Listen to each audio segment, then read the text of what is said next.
Spoštovani, lepo pozdravljeni in dovolite, da se najprej zahvalim kolegom iz Mariborske sinagoge za povabilo k predavanju o Avguštinu Stegenšku in njegovem potovanju v Sveto deželo leta 1913. Miselno predavanje s takšno vsebino je spodbudilo gostovanje razstave Terra Sancta, ki je na ogled v sinagogi, v Maribor pa sta jo posodila Muzej krščanstva na Slovenskem in Etnografski muzej Slovenije. Leta 1910 je v organizaciji Ljubljanske škofije v Sveto deželo potovalo kar 540 slovenskih romarjev, kar je tudi dobro dokumentirano. V Sveto deželo pa je leta 1913 potoval tudi dr. Avguštin Stegenšek, profesor na mariborskem bogoslovju, vendar na samostojnem potovanju in s točno določenimi študijskimi cilji. Zanimala ga je jeruzalemska topografija. Naj najprej na kratko označim osebnost dr. Stegenška. Rodil se je leta 1874 v Tevčah nad Laškim. Leta 1898 je v Mariboru uspešno končal študij bogoslovja. Naslednje leto pa ga je mariborski škof dr. Mihael Napotnik poslal v Rim, kjer je kot član kolegija Campo Santo 3 leta študiral arheologijo in umetnostno zgodovino pri slovitem Jozefu Wilpertu. Leta 1902 se je vrnil v Maribor in na mariborskem bogoslovju začel predavati cerkveno zgodovino, patrologijo in cerkveno pravo. Leta 1906 je zaključil doktorski študij na Graški univerzi pod mentorstvom Jozefa Strigovskega. Njegova dizertacija obravnava stensko slikarstvo v Rimu od 5. do 13. stoletja. Leta 1908 je bil imenovan za častnega konzervatorja Centralne komisije za proučevanje in ohranjevanje umetnostnih in zgodovinskih spomenikov. Konzervatorsko službo je opravljal do leta 1913. V slovenski umetnostni zgodovini ga izpostavljamo kot našega prvega umetnostnega topografa, a topografija nikakor ni bila edina njegova znanstvena zaposlitev. Po krivici so spregledane številne Stegenškove pronicljive razprave, povsem nerazumljeno pa je ostalo njegovo delo na jeruzalemski topografiji.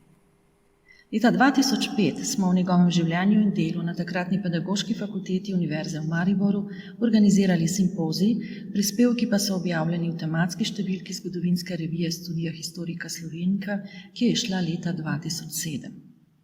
Letos mineva 100 let od Stegenškove prezgodnje smrti. Umrl je 26. marca 1920 v starosti 45 let. Obletnica je priložnost, da ponovno osvetlimo Stegenškov neprecenljiv prispevek k poznavanju naše umetnostne preteklosti. Stegenšek se je za Jeruzalem in jeruzalemsko topografijo zanimal že v času študija v Rimu. Začetki krščanstva so bili na prelomu 19. v 20. stoletje velika znanstvena tema. V Rimu pa so sistematično in intenzivno odkrivali katakombe, pri čemer je sodeloval tudi mladi Stegenšek. Ker je bil dober risar, je pomagal dokumentirati v katakombah odkrite poslikave. Na prelomu stoletja je v Rimu delovalo več raziskovalcev tako imenovane krščanske arheologije. Eden vodilnih in najbolj cenjenih je bil Jozef Wilpert, ki ga štejemo za ustanovitelja tako imenovane nemške arheološke šole. Bil pa je tudi Stegenškov mentor. Stegenšek je njegova predavanja obiskoval v letih 1901 in 1902. Wilpertova odlika je bila natančnost pri dokumentiranju odkritij. Favoriziral je fotografijo in si nabral bogato zbirko materialnih virov. Hkrati je bil v Rimu aktiven tudi Jozef Strigovski, ki je ob nasprotovanju številnih, tudi Wilperta, razvil teorijo o začetkih krščanske umetnosti na Bližnjem vzhodu. Wilpert in še mnogi drugi so trdili, da je krščanska umetnost nastala v papeškem Rimu. Strigovski pa je v monografiji s pomenljivim naslovom Orient oder Rom dokazoval nasprotno.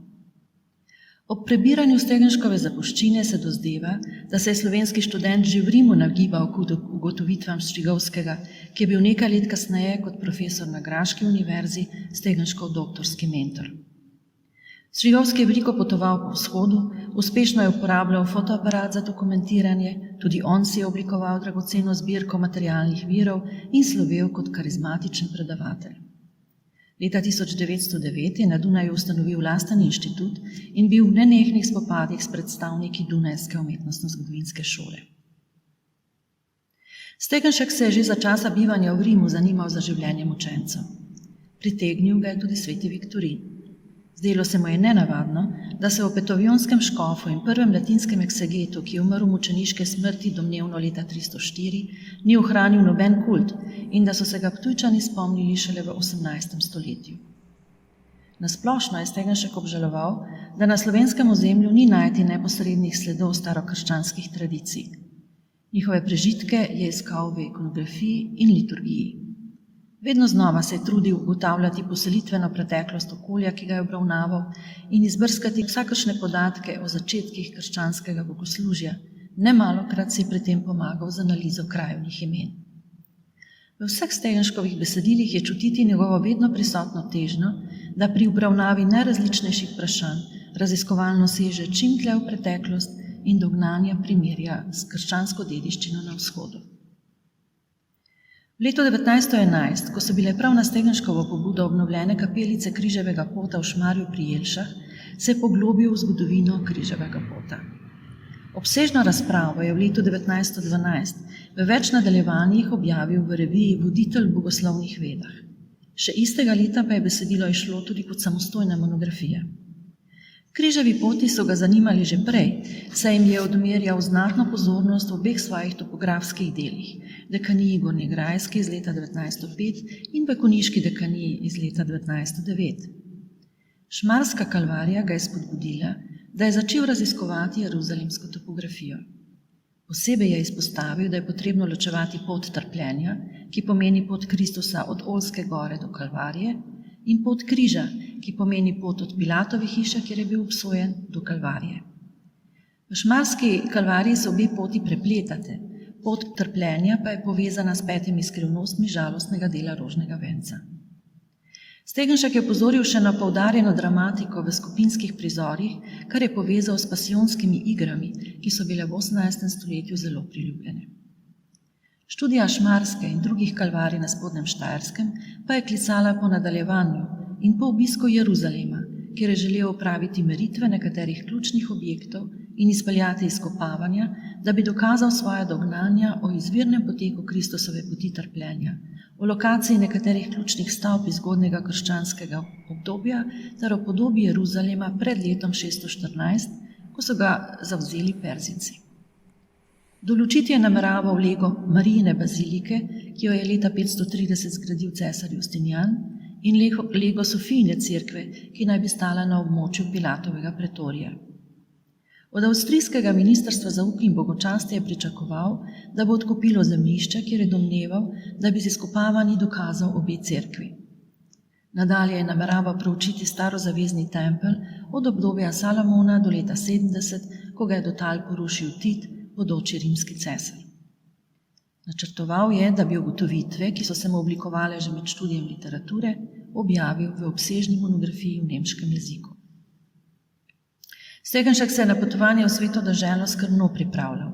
Že v času, ko je pisal razpravo o zgodovini Križevega pota, je sistematično kupoval literaturo, oskrbel pa se je tudi številnimi zemljevidi Jeruzalema in drugih svetih krajev.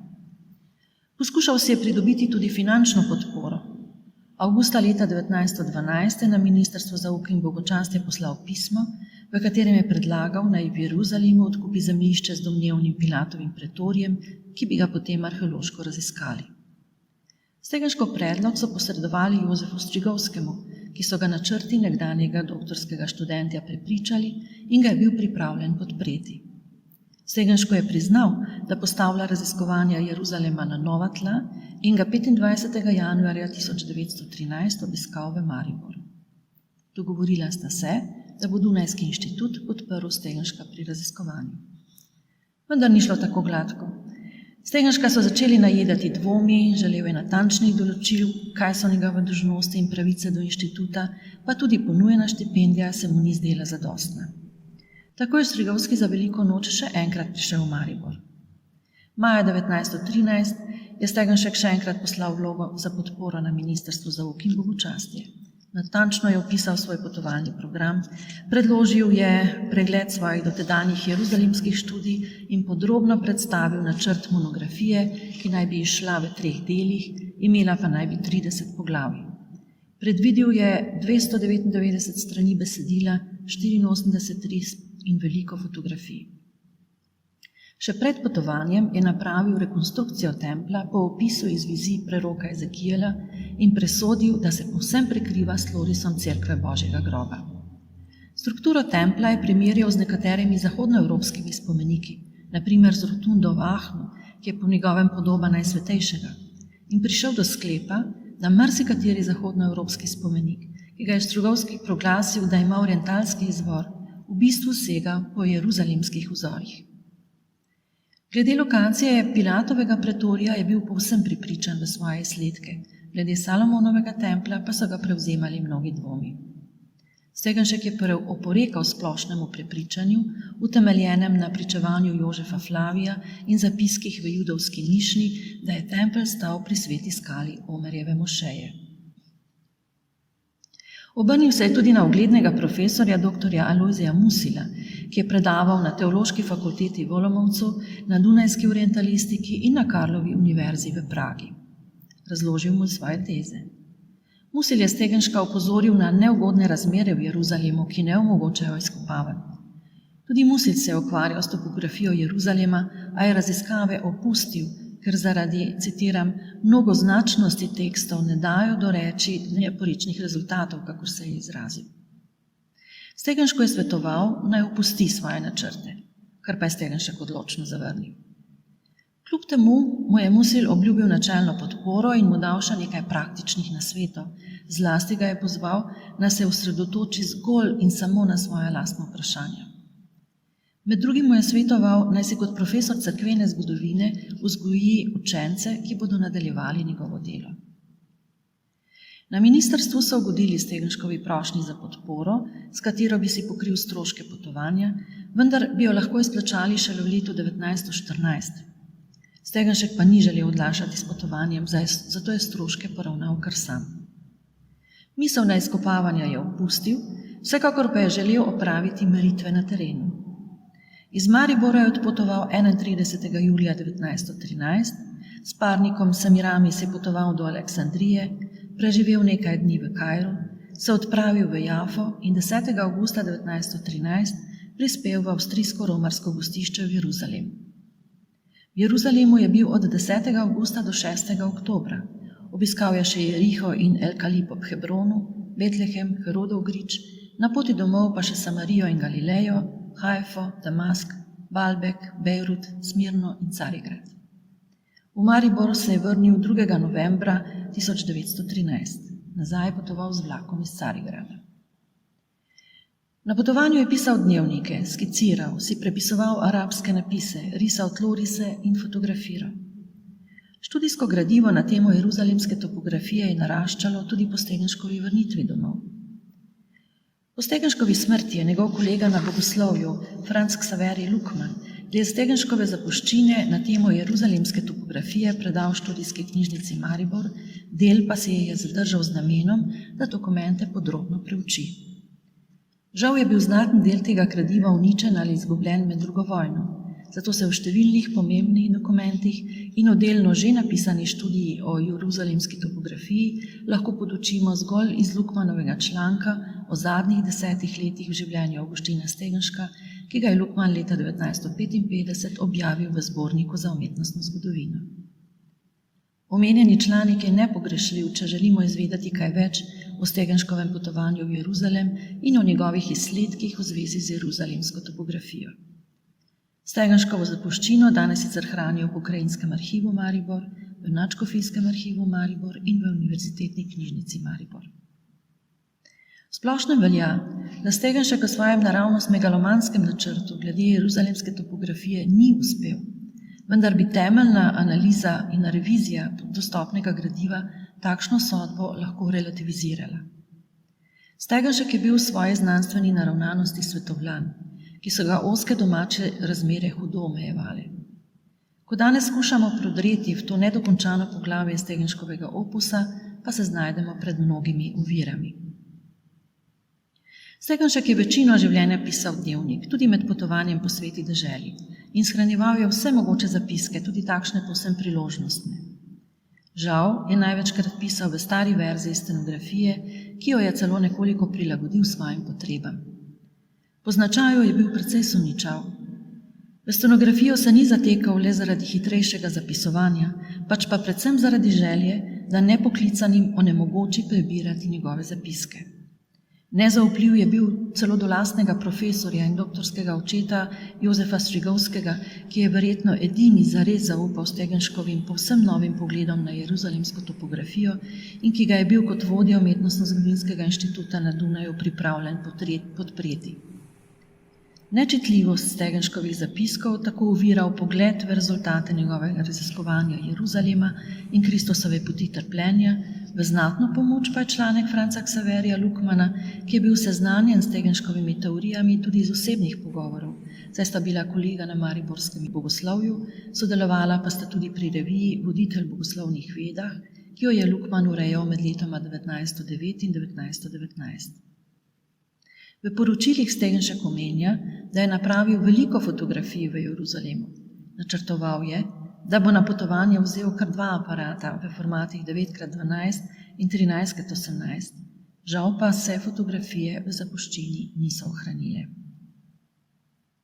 Že nekaj dni po vrnitvi z dolge poti, to je bilo 8. novembra 1913, je Stegenšek poročal na Dunaju.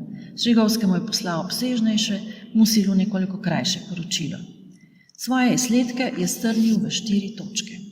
Prvič, vztrajal je pri svojih predhodnih ugotovitvah, vendar se je odločil, da bo iz dokazovanja izločil vse likovne upodobitve jeruzalemskih stavb. V nadaljevanju, da bo gradil zgolj na tekstih. Ker so bili zemljevidi, ki jih je uporabljal, dokaj nezanesljivi in nekateri celo zavajajoči, so njegova predvidevanja izgubila precej preciznosti. Drugič, v Jeruzalemu je našel lokacijo Jeremijeve cisterne, ni pa mogel natančno določiti Marijine cerkve. Za kaj takega bi bilo potrebno opraviti izkopavanja, ki pa v tistem času niso bila možna. Za prostor, kjer naj bi stala Sofijina cerkev, je ugotovil, da so ga nove zgradbe povsem opustošile. Tretjič, vztrajal je pri ugotovitvi, da so na reljefih na vratih cerkve Svete Sabine v Rimu upodobljene najpomembnejše jeruzalemske stavbe. In četrtič, do novih odkritij je prišel tudi glede cerkve v Betlehemu, ki jo je postavil Justinijansko, torej ne v Konstantinovo dobo. Cerkev pa je bila kasneje še predelana. Prav tako je nadrobno študiral južno pročelje cerkve Božjega groba v Jeruzalemu. Prepričal se je, da so vsi ornamenti, tudi nadzidek, ki ga je Strigovski v svoji razpravi opisal kot poznoromanskega, torej da so vsi ti ornamenti iz križarskih časov. Prerisal je vsa kamnoseška znamenja celotnega južnega pročelja, stolpa in tudi iz notranjosti. Dokazuje, da so cerkev postavili križarji in pri tem uporabili nekaj starih okrasnih kosov. Strigovskemu se je v poročilu zahvalil za podporo in seštel, da je za potovanje potrošil 2800 kron. S potovanjem je bil zadovoljen, čeprav je doživel nekaj razočaranj. Tako na primer ni smel opraviti meritev na prostoru nekdanjega templja in tudi zlatih vrat se ni smel ogledati od znotraj. Strigovski se je v pismenem odgovoru strinjal, da je za nadaljnje raziskave jeruzalemske topografije potrebno izločiti upodobitve stavb. Vabil je Stegenška naj pride na Dunaj, želel si je, da bi poročilo o potovanju objavil v strokovni reviji in da bi pripravil predavanje. Vendar se Stegenšek tem vabilom ni odzval. Dognanja je ljubosumno skrival, je pa začel besedilo za monografijo pisati na novo. Ob novem letu je že spisal prvo poglavje. Podobno kot Strigovskemu je poročal tudi Musilu, ki pa je ohranil zadržan odnos do Stegenškovih ugotovitev. Ljubeznivo ga je sicer bodril, naj nadaljuje z delom, a ga pozival na svoje teze na licu mesta še enkrat preveri. Ne samo enkrat, večkrat. Vendar je Stegenšek v letu 1914 povsem opustil jeruzalemske študije, saj je po navodilih škofa Mihaela Napotnika pričel pripravljati novo revijo Ljubitelj krščanske umetnosti. V uvodniku prve številke je z nekaj besedami opomnil na svoje raziskave, citiram. So se naše cerkvene stavbe razvile iz Salomonovega templja in Mojzesovega šotora, dan danes pa je ta resnična ideja celo pozabljena. Konec citata. Revija Ljubitelj krščanske umetnosti je izhajala le v letu 1914. Nadaljne izdajanje je preprečila vojna, med vojno pa se je Stegenško zdravje močno poslabšalo. Kljub temu je po veliki noči leta 1915 spet sedel k jeruzalemskim študijem. Že junija 1916 je v pismu Strigovskemu sporočil, da delo napreduje in napovedal 700 strani besedila ali celo več, za kar bi potreboval nadaljnja 3 leta. Pestilo ga je pomanjkanje, knjig si ni mogel kupovati, zato je mislil, da bi objavil eno poglavje in pri tem je pomislil na poglavje o Nehemijevem zidu in to v obsegu 80 strani. Del svojih tez bi tako izpostavil kritični presoji poznavalcev. Strigovski je bil vesel njegove odločitve, da se vrača, kot je rekel, k znanosti večjega stila. Vendar Stegenšek izbranega poglavja ni objavil, niti ni dokazal, da bi ga sploh ponudil v objavo založbi Stirija, kakor je napovedal svojemu mentorju. Stegenšek se leta 1915 od topografskega načina dela preusmeril k metodi biblične eksegeze. Naslonil se je na Janezovo apokalipso in v starem načrtu samostana v St. Galenu prepoznal Hošen, z 12 dragulji okrašen naprstnik jeruzalemskega velikega duhovnika. Presodil je, da je Hošen kompozicijski princip posameznih knjig svetega pisma, hkrati pa je v razporedu 12 draguljev prepoznal grafični izraz notranjega življenja trojedinega Boga, na kratko Božji pečat. Razpravo je koncipiral na novo. Začel bi z jeruzalemskimi topografskimi odkritji, nato pa bi postopno prehajal v globje spoznanje Hošena. Za delo je potreboval mir in julija 1917 je prosil, naj ga oprostijo predavanj iz cerkvenega prava. Vlogo so podprli Strigovski, Janez Evangelist Krek in Anton Korošec, a ni uspel. Maja 1918 je Musilo opisal svoja razmišljanja o Božjem pečatu ter mu potožil, da za dokončanje knjige potrebuje še 4 leta. Tu se konča Stegenškovo dopisovanje z Musilom, ki je očitno ohranil skepso do Stegenškovih pristopov, Stegenšek pa se je pismeno obrnil na svojega kolega iz časa rimskega študija Jozefa Zavarja, profesorja v Freiburgu. Zavar je priznal, da Stegenškovim razlagam ni mogel prav slediti. Obžaloval je, da se je mladostni prijatelj odvrnil od arheologije in umetnostne zgodovine in ni se navdušil nad Stegenškovo novo eksegezo. V letu 1919 so se zvrstili dogodki v zvezi s Stegenškovo zaposlitvijo na Ljubljanski univerzi. Sprva je upal, da ga bodo pristojni oprostili poučevanja na mariborskem bogoslovju, da se bo lahko v celoti posvetil jeruzalemskim študijam. Zato je odklonil ponujeno mesto profesorja na Ljubljanski umetnostni zgodovini. Ko je ugotovil, da bo moral tudi v novi državi SHS ostati pri učiteljevanju, se je javil na mesto univerzitetnega profesorja, a tega je že zasedel Izidor Cankar, za 2 profesorski mesti pa ni bilo možnosti. Stegenšek je še enkrat poskusil s prošnjo za daljši dopust, ponovno ni bil uspešen, zdravje pa mu je hitro pešalo. Oktobra 1919 je o svojih načrtih pisal arheologu Janezu Petru Kiršu, ki je predaval v švicarskem Friburgu.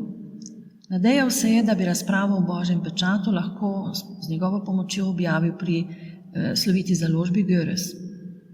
Kirš mu je svetoval, naj svoje eksegetske teze v več člankih objavi v kateri od teoloških revij.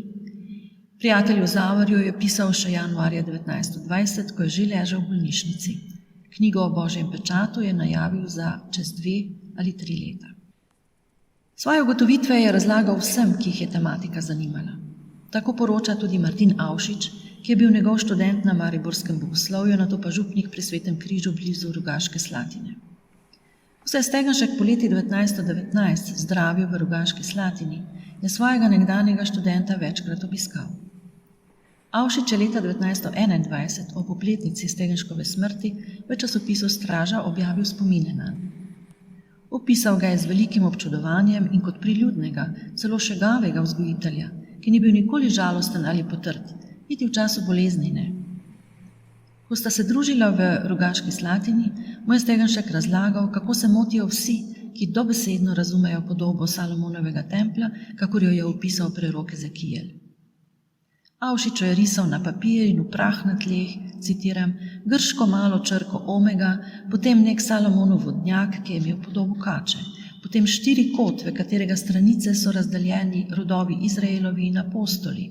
Razlagal mi je razno simboliko, govoril je o neki podobnosti z deli človeške glave in o drogovih, v katere se da razdeliti Sveto pismo in po njih eksegizirati. Konec citata. Avšič očitno ni razumel Stegenškovih razlag, vedel pa je, citiram, da dr. Stegenšek pač ni ostal v vrsti povprečnih ljudi in zato je moral umreti in mi za njegovo rano smrt ne moremo in ne smemo delati odgovornega nikogar osebno, ampak to so te naše malenkostne, tesne razmere, to je ta nervozni, brezobzirni, šušmarski čas. Konec citata. Ko sta se poslavljala s pohoda od Svetega križa na Slatine, se je Stegenšek od svojega študenta poslovil z besedami. Citiram, pa jaz vem, da bo vse dobro. Toliko sem študiral, toliko sem se trudil, jaz trdno zaupam, Bog ne bo dopustil, da bi ostalo vse to nedovršeno, brezuspešno. Konec citata. V takšnem upanju je Stegenšek živel že kar nekaj let. Ko se je leta 1917 poslavljal od generacije študentov, ki so zaključili študij, med njimi pa je bil tudi Avšič, so se skupaj še fotografirali. Stegenšek se je za poslano fotografijo zahvalil s pisemce, ki ga je zaključil z besedami. Citiram, prosim vas, uvrstite v svoje vsakodnevne mašne namene tudi moje svetopisemske študije. Konec citata. Jeruzalemskim študijam in svoji eksegezi je bil povsem predan do zadnjih dni. Tako je 7. decembra 1918 v pismu nekemu župniku, ime ni navedeno, ki mu je očitno želel dobrega zdravja in moči za pisanje, odgovoril, citiram, če bi se tudi zavlekli objava ali pa okrnila, bom vsekako Bogu hvaležen za sladkost notranjega dela, da sem mogel graditi nov Jeruzalem in nov tempelj, da sem mogel plodirati v dosih dob zastrte katastrofe razodete Božje besede, da sem smel odkrivati načrt Božji v svetovni zgodovini, ker kdo bi mogel vse Sveto pismo predelati in razmisliti, preden leže v grob. Konec citata. In kako so slovenski strokovnjaki sprejemali Stegenškove jeruzalemske študije? Odzivi na topografiji Gonegrajske in Konjiške dekanije so bili izrazito pohvalni. Tudi odmevi na zgodovino pobožnosti Svetega križevega pota iz leta 1912 so bili pozitivni, čeprav morda nekoliko zadržani. Eno obsežnejših recenzij napisal Franc Kovačič v časopisu za zgodovino in narodopisje.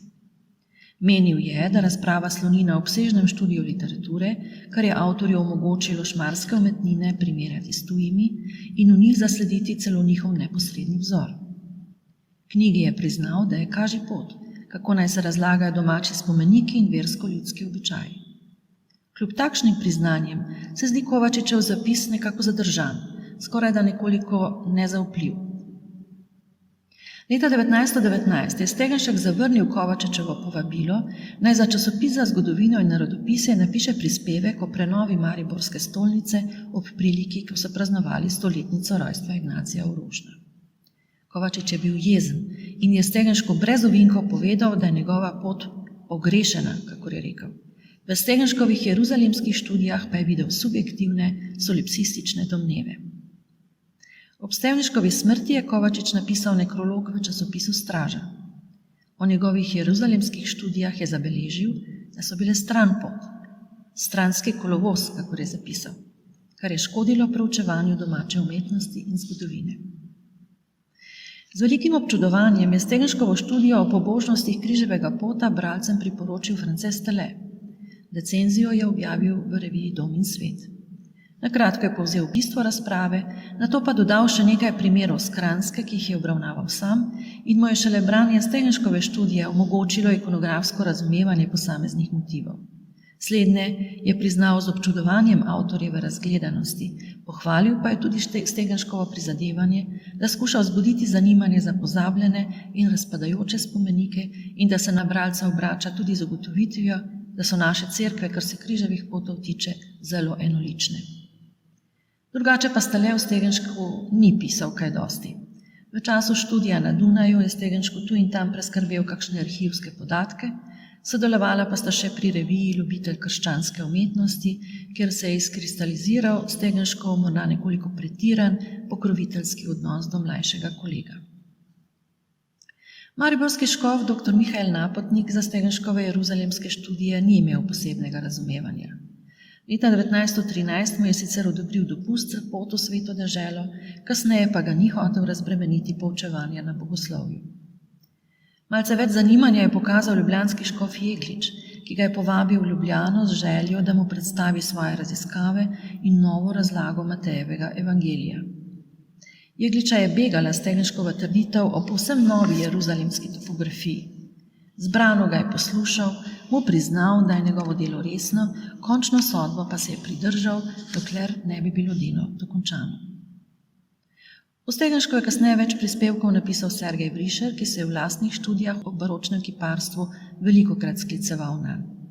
Za naš današnji pogovor se zdi zanimivo pogledati v Vrišerjevo knjižico poljudnega značaja o cerkvi svetega Roka v Šmarju pri Jelšah, v kateri popisuje tudi kapelice, ki vodijo od župnijske Marijine cerkve po hribu navzgor do cerkve svetega Roka. Pri opisovanju kapelice je Vrišer ravnal po ugotovitvah Avguština Stegenška in posebej izpostavil dramatičnost prizorov, za katere je Stegenšek domneval, da so nastali ob naslonu na pasijonske igre, ki so bile v 18. stoletju zelo razširjene. Izidor Cankar, ki je ob ustanovitvi ljubljanskega oddelka za umetnostno zgodovino prevzel stolico namesto Stegenška, o Stegenšku ni pisal, je pa po njegovi smrti še v letu 1920 za potrebe seminarja odkupil velik del njegove bogate knjižnice. Med knjigami, ki predstavljajo temelj ljubljanske oddelčne knjižnice, jih je veliko vsebinsko posvečenih sveti deželi in bližnjemu vzhodu. Med naslovi so vsi avtorji, na katere se je Stegenšek v svojih razpravah in tudi v korespondenci največkrat skliceval. Ljubljanski študentje so imeli priložnost, da bi nadaljevali Stegenškovo delo, česar pa vse doslej niso izkoristili. Največ je za ohranjanje vedenja v Stegenškovih jeruzalemskih študijah naredil Franz Xaverij Lukman z objavo prispevka o Stegenškovih zadnjih 10 letih življenja. Kot prevzemnik Stegenškove zapuščine je imel vpogled tudi v spise, ki so danes izgubljeni. V zaključnem delu že zgoraj omenjenega članka je povzel vsebino poglavij načrtovane monografije o jeruzalemski topografiji, ki jih je Stegenšek že napisal in opisal tudi koncepte še nenapisanih poglavij. V prvem poglavju je Stegenšek celovito predstavil nove ugotovitve o jeruzalemski topografiji in približno določil mesto Pilatovega pretorija. V drugem poglavju je želel na osnovi madabskega mozaika iz 5. stoletja interpretirati večji del Jeruzalema, med drugim tudi cerkev, ki naj bi bila zgrajena v neposredni bližini Pilatovega pretorija. Tretje poglavje je bilo sicer nedodelano, a v njem se je Stegenšek oprl na pesnitev, dotlej datirano v 11. ali 12. stoletje, ki pripoveduje o posameznih jeruzalemskih stavbah. Stegenšek je besedilo postavil v 5. ali 6. stoletje in ga označil za najstarejše pisno pričevanje o poti trpljenja. V konceptih nadaljnjih poglavij je Lukman med drugim lahko prebral trditev, da je bil križav pot v Jeruzalemu v 18. stoletju dobro znan. Stegenšek je zato sklepal, da je nastal v Jeruzalemu in ne na evropskem zahodu, kot so menili nekateri. Osrednje vprašanje obsežnega in kompleksnega dela naj bi veljalo rekonstrukciji starozaveznega templja. V 8. poglavju, ki ga je imel pripravljenega v čistopisu na 59 straneh, je razpravljal o legi Salomonovega templja po mohamedanskem in krščanskem izročilu in sicer, kako je zapisal, na doslej neslutenem kraju. Veliko se je ukvarjal z vizijo preroka Ezekijela in po prerokovi viziji za 9. poglavje, ki je obsegalo 68 strani, izdelal več načrtov templja. V 10. poglavju je rekonstruiral Nehemijev zid in povzel vse, kar je bilo znanega o jeruzalemski utrdbi. O Nehemijevem zidu in Ezekijelovi viziji templja je v Pokrajinskem arhivu Maribor ohranjenih precej risb, že pripravljenih, da iz njih naredijo klišeje. Stegenšek se je ukvarjal s številnimi upodobitvami templja v razponu od 4. do 12. stoletja, vendar tega poglavja ni dodelal. Razpravljal je tudi o starem načrtu samostana v St. Galenu v Švici, česar tudi ni do konca razdelal, a je naredil nekaj risb. Tudi rekonstrukcije Herodovega templja ni dodelal, kakor tudi ne zgodovine templja od kralja Davida do cesarja Tita. 5 poglavij naj bi govorilo o templju kot vzoru za kasnejše stavbarstvo in o njegovi simboliki, Zadnje poglavje pa naj bi bilo namenjeno pomenu templja in njegove opreme ter njegova izpopolnitev po Janezovi apokalipsi. Kratko predstavitev vsebine Stegenškovih spisov je Lukman sklenil s sodbo strokovnjaka, ki ga ni imenoval, ga je pa označil kot dobrega poznavalca jeruzalemske topografije. Anonimni pisec je v vsebinsko blagem zapisu Stegenškovo delo ocenil kot zanimivo, menil pa je, da bi Stegenšek moral dlje časa bivati v Jeruzalemu in takrat bi spoznal, da na njegova vprašanja lahko odgovorijo le arheološka izkopavanja, ki pa jih otežujejo novejše gradnje in gosta naseljenost. Po njegovem mnenju bi Stegenškovo raziskovanje doseglo dobre rezultate, če bi se omejil na vprašanje križevega pota in Pilatovega pretorija. Za zapisom anonimnega strokovnjaka in njegovega odklonilnega stališča slutimo Lukmana samega. Lukman je bil namreč dober poznavalec starokrščanske literature.